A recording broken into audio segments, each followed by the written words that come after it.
Hello, how's it going? I'm Colin Walsh. I'm here at Kennys in Galway, a legendary bookshop from my youth. I'm going to be reading a short extract from my debut novel, Cala. And Cala basically tells the story of a group of friends who we follow as teenagers and as adults. So as teenagers, we're really with them for like the summer of their lives, you know, when they're going through all these classic teenage thresholds like the first love, the first kiss, the first time getting drunk, so all that giddy, feverish, hormonal magic. And at the centre of this group of friends is Cala. She's 15 years old and she's the leader of this group. She's really the emotional core or heartbeat of this group of friends.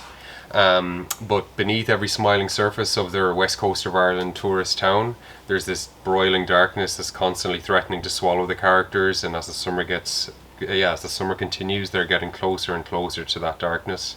And by the end of the summer, Cala goes missing. So 15 years later, three of the original members of that gang of teenagers find themselves thrown back together when human remains are found in the woods and the past and the present begin to dramatically and violently collide. So I'm going to read a short extract from the point of view of one of those three friends, Joe.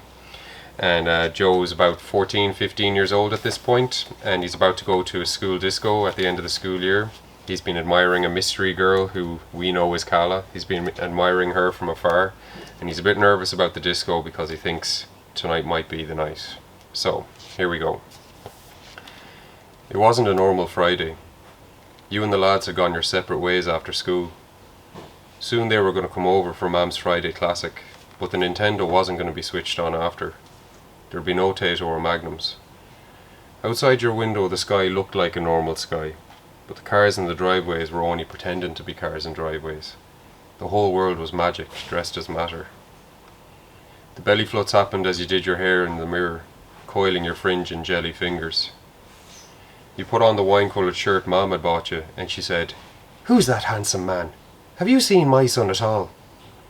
More belly fluts as the doorbell rang, and Mom answered, all excited, "Who are these handsome men?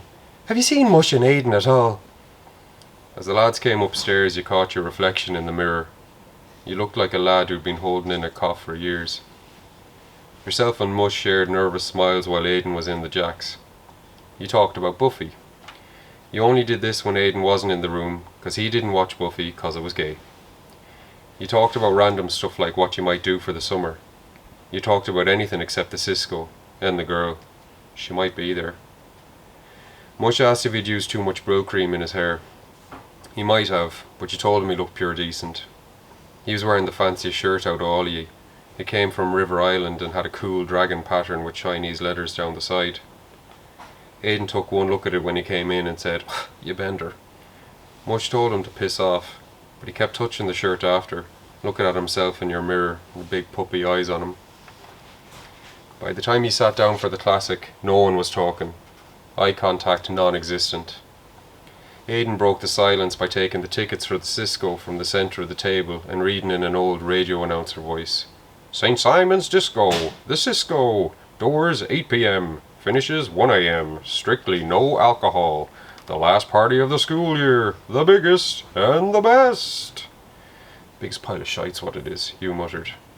Mam blew tusks of smoke and sighed. "No girl wants to dance with a sulker, Joe." Aidan kicked you under the table. He nodded over at Mush, who was staring into his classic with a sort of insane look in his eyes. He hadn't eaten a thing. Normally he wolfed the classic, swallowed it without chewing. In the chip-fat glow of the kitchen, his shirt had already darkened under his arms. Just looking at him made you feel worse.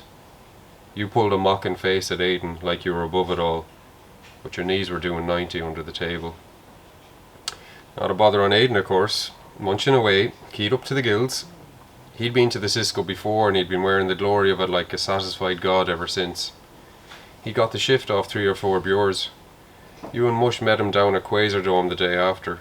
He drip-fed you the details while you gave him all your 50-cent pieces so he could finish Time Crisis 2. His eyes glowed as he laid out the scene. Who'd got the shift? Who'd had to get their stomach pumped? Who'd been grounded for the rest of time?